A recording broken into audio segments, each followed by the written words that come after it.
Hello and welcome. My name is Emily Rischel. I'm a marketing advisor at the Wichita State University, KSBDC. And we saw fit today to join a panel together to discuss some of the effects that businesses may be feeling from the COVID-19 pandemic and some potential resources that you may be able to access to help ease that burden a little bit. I'm joined here today by Frank Corriego, who's a business advisor at the center, and Tariq Azmi, who is the vice president of Ember Technologies, an IT company that also won our Small Business of the Year award for 2020. Thank you. Welcome, gentlemen. Thank you. Thank you. All right, Frank, let's just get started off talking a little bit about what can businesses do to make sure that they're first and foremost current and compliant with the new regulations that are coming about. Yes, this is just a very informal conversation where we want to cover some topics about exactly how to do that, how to recommend and suggest some best practices as we navigate these troubled times. I would start by saying, first and foremost, make sure you stay current so you can stay compliant. Current with what? Current with the information, directives, and regulations that are coming down from our civic leaders, from our political leaders, from our social leaders. And we do this in order to stay safe. Going from basic hygiene things as how do we wash our hands, how do we use hand sanitizer, social distance, avoiding crowds, following all those regulations with more specifics on how we maintain safety for ourselves, our business, our employees, as well as our clients and our customers. So the first and foremost thing that we can not emphasize enough is stay current with those regulations, stay current with the news, and follow them to the letter. Absolutely. And I think that one key part of that is going to be, as you're staying current and as you're staying compliant, discussing this with your stakeholders and with your customers in good, effective, and timely ways.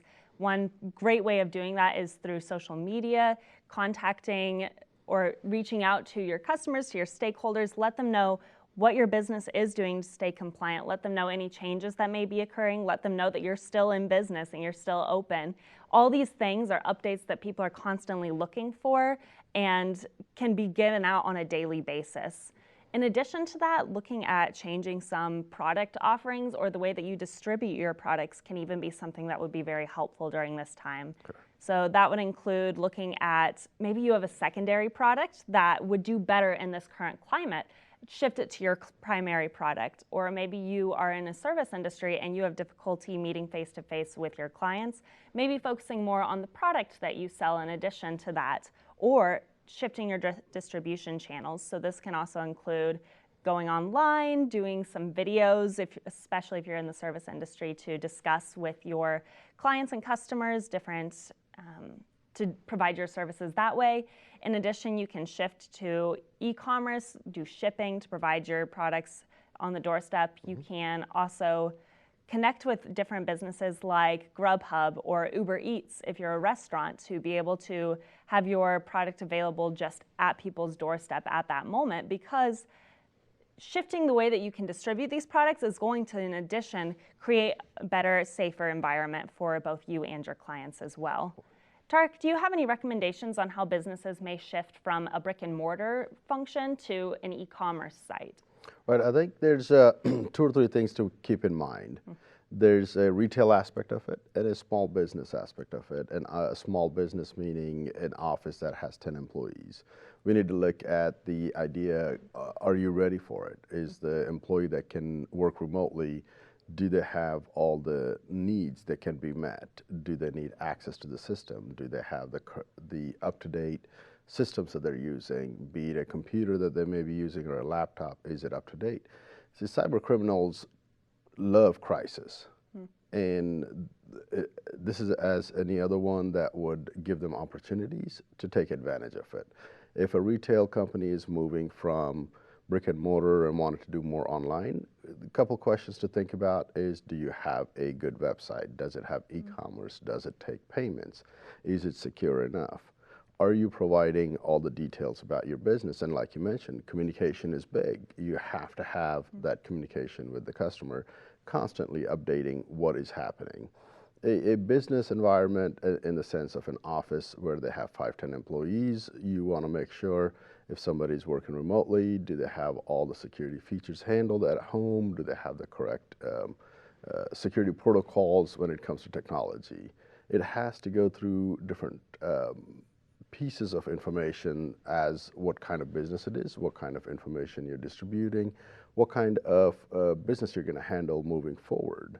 These are some of the questions that a business owner has to think through. If they need more details about it, we'll probably be able to help with it, and we will have all those information on our site anyway, regardless of that. So some things for the business owners to think through the process, going from brick and mortar to being in the virtual world, list of questionnaires that they need to answer. This would be very critical. Will they make it or break it? Do they have the right tools, right technologies in place to make that work?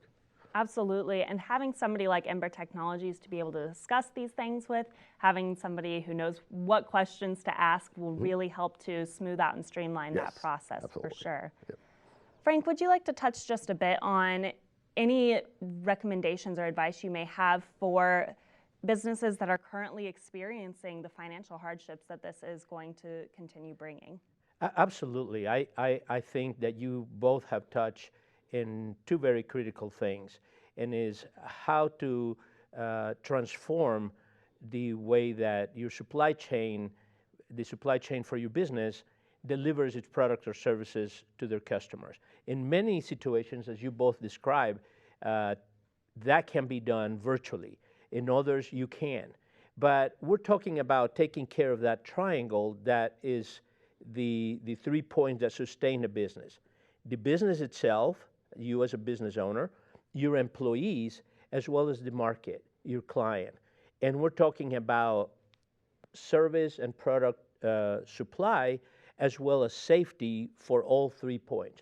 Your business, how can I continue to do business, stay safe? And also my employees to stay safe, and my customer, my client. Dealing with your employees, you know, what is it going to happen to them? How is it going to happen? Are they all going to remain? Are they going to work remote? As Tariq implied and suggested, and also talk about some of those elements. What are they going to have in order to be productive, functional, and safe when they do that? How about your customer, your client? How will they be reassured in these times of turmoil and health challenges that they will be served promptly, effectively, and safely? You need to communicate. You mentioned social media. You mentioned all these things, not just to engage in commerce, but also to keep both your employees and your customer informed. What is this business doing? You know, everything to who is your team? What are they going to, what do they look like? What are your badges like? You know, there are some things that cannot be done virtual. We're about to enter a severe weather season. If there's a roof damage or there's a basement flooded, how can your customer be comfortable with your team being in their premises when there is social distance that is being informed, when there's a group of people that are being informed? But nevertheless, they have to be in their premises and interacting with them. Training for your employees, who's going to do what, when. And then ultimately, we know that sales are suffering and will continue to suffer. And without sales, without revenue, many situations there's no business. So what can we do? First and foremost, make sure that you have a budget. Make sure that you know what your break-even point is, and monitor your finances constantly. Take care of your employees. Keep them informed what's happening, why some of them will be going home, who will go with pay, who will go furlough, and how will they use their vacation and sick leave, and who is going to be laid off, and how to apply for unemployment benefits. Okay? Talk to your creditors. Talk to the people that you owe payments to when your revenue is down, your landlord, your suppliers, your providers, and your bank or any lender that you have. make sure that they understand that you will continue to stay in business, that you will continue to be responsible, but negotiate measures on how to mitigate the pain and not having revenue. So all these things need to be together, and that's why the Wichita State University, SBDC, and companies are award winner of 2020 for small business. Ember Technologies are here to assist you and guide you. Last but not least, we are a few hours away, and pretty soon it'll be in place, disaster recovery loan from the SBA. At the Wichita State University SBDC, we can guide you on how to apply for this loan, go through the process, so you can have a bridge loan of weeks or months, very low interest and very generous terms, so you can bridge this gap of low or no revenues for your business. So those are some of the things that you need to focus on and that you can seek our assistance in order to ensure your survival and, who knows, maybe even your growth in times of trouble. Absolutely. That's really great advice and a great resource for some of these different businesses in the area. I do want to talk a little bit about, we've covered the safety of whether it be direct safety of the contact with your clients and customers, or whether it be technology hygiene and how do you transfer that remotely or to e-commerce. How do we navigate not losing that personal touch throughout all of this that face-to-face tends to lend itself to? Sure. I think, again, comes back to evaluating yourself, where you are, what are you offering. Simple things I would suggest is, as Frank mentioned earlier, having your employee information on your website or social media contacts. This is really a good tool to show who you are, what your employees are, what their expertise are. And I think over-communication is never a bad thing. In this case, like I mentioned earlier, cyber criminals look for crisis and take advantage of it. If you are, as a retail person or a regular small business that deals with online ordering, or if you are switching to it, it's always better to follow up and call, make sure, hey, did you process this order? Did you input this order? Because you are target of phishing emails. Very quickly, you know your company information is being handled remotely by your remote employees. You want to make sure that it is the correct email that you're getting. Absolutely. You no longer have that employee that you could go walk up to or tap on the shoulder and say, hey, do I go ahead and process it now or later? This would be easier if you just pick up the phone or call, or other internal communication means that you may be using or not using. Look at those options, which Microsoft and others offer, that you could keep in touch with them. These are some of the small things that to keep in place, like you mentioned, the hygiene of the security aspects of it. You want to make sure what is happening is driven by the customer. It's not being by the cyber criminals that are trying to get into your system, hack your information, get your information. Over communication is never a bad thing. And if you're having technology problems, try not to solve it yourself. Understandably, your IT and technology personnel are overwhelmed, but it's better for you to wait for them to help you through that, guide you through it.